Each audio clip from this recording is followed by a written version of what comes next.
বড়ো গণমঞ্চৰ এটি কেন্দ্ৰীয় দল আমি যোৱা 2 তাৰিখৰ পৰা গোটেই অসম আমি ঘূৰি আহি আছোঁ। এতিয়া আমি যোৱাকালি ডিব্ৰুগড় আৰু তিনিচুকীয়া হৈ পেলাই আজি চৰাইদেউ জিলাত উপস্থিত হৈছোঁ। যে চৰাইদেউ জিলা সমিতি সংযুক্ত বড়ো গণমঞ্চৰ আমাৰ যি নেতৃবৃন্দ জিলা সমিতি আৰু আঞ্চলিক সমিতি আমাৰ 6খন আঞ্চলিক চৰাইদেউ জিলা সমিতিৰ অধীনত আছে। সেই 6খন আঞ্চলিকৰ নেতৃবৃন্দ লগতে চৰাইদেউ জিলা সংযুক্ত বড়ো গণমঞ্চ নেতৃবৃন্দৰ লগত আমি মুখামুখিকৈ আমি আলোচনা কৰিছোঁ যে চৰাইদেউ জিলাৰ বিভিন্ন সমস্যাৰ লগতে অভাৱ অভিযোগ আমি এইবোৰৰ ওপৰত পৰ্যালোচনা কৰিছোঁ আৰু ভৱিষ্যতৰ দিনত আমি এই চৰাইদেউ জিলাত বসবাস কৰা আমাৰ বড়ো জনগণৰ বাবে কি আমি কাৰ্যপন্থা হাতত ল'ব পাৰোঁ, কেনেকৈ আমি এই সমাজখন চৰাইদেউ জিলাত বসবাস কৰা বড়ো সমাজবোৰ আমি আগবঢ়াই নিব পাৰোঁ, তাৰ ওপৰতে আমি আমাৰ কৰ্মীসকলৰ লগত আলোচনা কৰিছোঁ। লগতে আমাৰ সংযুক্ত বড়ো গণমঞ্চক আমি ভৱিষ্যতৰ দিনত কেনেকৈ লৈ যাম বা আমাৰ কৰণীয়সমূহ কি হ'ব তাৰ ওপৰতো আজি আমি পৰ্যালোচনা কৰিছোঁ। পৰ্যালোচনা কৰি পেলাই আমি দেখিছোঁ, মই যিহেতু চৰাইদেউ জিলাত নতুন নহয়, মই আজি প্ৰায় 20 বছৰ আগৰ পৰা চৰাইদেউ জিলাত প্ৰায় আহিছোঁ। গতিকে দেখিছোঁ যে এই চৰাইদেউ জিলাৰ বসবাস কৰা আমাৰ বড়ো সমাজ যে আগতকৈ বহুতো উন্নত পৰ্যায়ত পাইছে। লগতে আমি দেখিছোঁ আমাৰ যি কালচাৰ বড়ো কালচাৰ ট্ৰেডিশ্যন বা ভাষা শিক্ষাকে কওক সেইবোৰ ক্ষেত্ৰত যথেষ্ট আগবাঢ়িছে। গতিকে আজিও পুনৰ আমাৰ চৰাইদেউ জিলা সমিতিৰ আমাৰ কৰ্মীবৃন্দ আঞ্চলিক সমিতিৰ কৰ্মীবৃন্দই আমাক অনুৰোধ জনাইছে যে কাউন্সিলৰ যোগেদি এই অঞ্চলত বড়ো ভাষা শিক্ষাৰ লগতে বড়োৰ যি কালচাৰ এই কালচাৰসমূহ আমি আপলিফমেণ্টৰ কাৰণে কিবা এটা কাম কৰিব পাৰি নেকি, সেইটোৰ ওপৰত আমি আমাৰ বড়ো কালচাৰেল ৱেলফেয়াৰ অট'নমাছ কাউন্সিলক ক'ব পাৰোঁ নেকি, তাৰ ওপৰত আমাক অনুৰোধ জনাইছে। গতিকে আমি ইতিমধ্যে বড়ো কালচাৰেল ৱেলফেয়াৰ অট'নমাছ কাউন্সিলৰ এই অঞ্চলৰ নেতৃবৃন্দৰ লগতে কাউন্সিলখন চলাই যোৱা আমাৰ কাউন্সিলৰ যিসমূহ EM আছে তেওঁলোকৰ লগত আমি আলোচনা কৰিছোঁ যে ভৱিষ্যতৰ দিনত বড়ো ভাষা শিকাকে আদি কৰি বড়ো কালচাৰৰ কাৰণে এই চৰাইদেউ জিলাত কি আমি পদ্ধতি ল'ব লাগিব বা কি আঁচনি আমি ৰূপায়ণ কৰিব লাগিব তাৰ ওপৰত আমি জোৰ দি পেলাই কৈছোঁ যে আমি আশা কৰিছোঁ ভৱিষ্যতৰ দিনত আমাৰ বড়ো কালচাৰেল ৱেলফেয়াৰ অট'নমাছ কাউন্সিলৰ যোগেদি এই অঞ্চলত বসবাস কৰা বড়ো ৰাইজৰ লাভান্বিত হ'ব।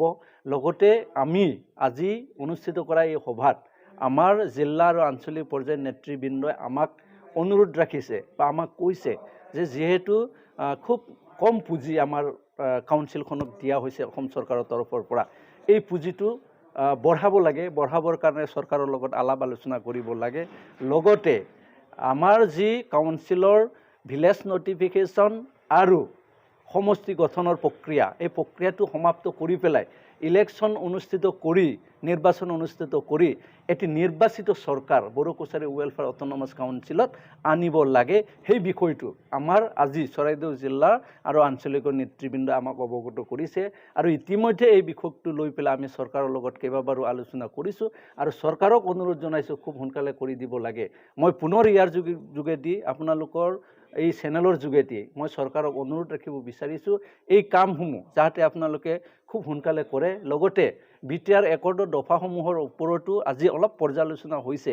আমি ইউনাইটেড বড়ো পিপুলছ অৰ্গেনাইজেশ্যনৰ তৰফৰ পৰা অসম চৰকাৰ আৰু ভাৰত চৰকাৰক অনুৰোধ ৰাখিব বিচাৰিছোঁ এই অন্ততঃ 2023 চনৰ ভিতৰত যাতে সমূহ প্ৰক্ৰিয়াটো BTR একৰ্ডত থকা সন্নিৱিষ্ট থকা গোটেইখিনি যিসমূহ দফা সেই দফাসমূহ পূৰ্ণ ৰূপায়ণ যাতে কৰে। আজি চৰাইদেউ জিলাৰ বড়ো সংযুক্ত বড়ো গণমঞ্চৰ এখনি কেন্দ্ৰীয় সমিতিৰ লগত কৰ্মী সভা অনুষ্ঠিত হয়।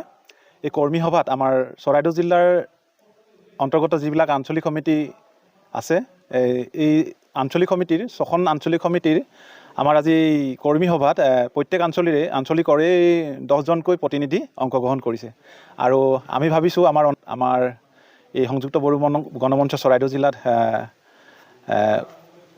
কাউন্সিলৰ যিটো আমাৰ পৰ্যায়ত আহি পৰিছে এইটো কাউন্সিলৰ সম্পূৰ্ণ সহায় সহযোগ কৰিব আৰু যিবিলাক উন্নয়নমূলক কাম আছে এইবিলাক কাউন্সিলৰ লগত সংযুক্ত বড়ো গণমঞ্চই আলোচনাৰ মৰ্মে সমস্যাবিলাক সমাধান কৰিব আৰু অনাগত দিনত আমাৰ যি সংযুক্ত বড়ো গণমঞ্চ চৰাইদেউ জিলা ইয়াকে মানে এটা পুনৰ শক্তিশালী কৰি আমি খুব কম সময়ৰ ভিতৰতে চৰাইদেউ জিলা সংযুক্ত বড়ো গণমঞ্চৰ নতুন এখন সমিতি গঠন কৰিবলৈ আগবাঢ়িবলৈ বিচাৰিছোঁ। তাতে আমি আমাৰ কেন্দ্ৰীয় সমিতিৰ অধিৱেশন 5-6-7 জানুৱাৰী মাহৰ কলাক্ষেত্ৰত অনুষ্ঠিত হ'ব। তাৰ আগে আগে আমাৰ চৰাইদেউ জিলাৰ সংযুক্ত বড়ো গণমঞ্চৰ আমাৰ প্ৰতিনিধি সভা অনুষ্ঠিত কৰি আমি আমাৰ চৰাইদেউ জিলাখন গঠন কৰিম, তাকে মই জনাইছোঁ। নমস্কাৰ। পোনপ্ৰথমে আমি চৰাইদেউ জিলাৰ ইউনাইটেড বড়ো পিপল অৰ্গেনাইজেশ্যনৰ তৰফৰ পৰা আন্তৰিক অভিনন্দন আৰু শ্ৰদ্ধা জ্ঞাপন কৰিছোঁ। আৰু খুব কম সময়ৰ ভিতৰত খুব ব্যস্ততাৰ মাজতো কেন্দ্ৰীয় সমিতিৰ বিষয়ববীয়াসকল ক্ৰমে সন্মানীয় সভাপতি, উপসভাপতি, সাধাৰণ সম্পাদক, সহকাৰী সম্পাদক, অধ্যক্ষ প্ৰমুখ কৰি আমাৰ মাজত উপস্থিত হোৱাৰ বাবে তেখেতসকলক আমি চৰাইদেউ জিলা সমিতিৰ তৰফৰ পৰা ইউনাইটেড বড়ো পিপল অৰ্গেনাইজেশ্যনৰ হৈ আন্তৰিক অভিনন্দন আৰু শ্ৰদ্ধা জ্ঞাপন কৰিছোঁ।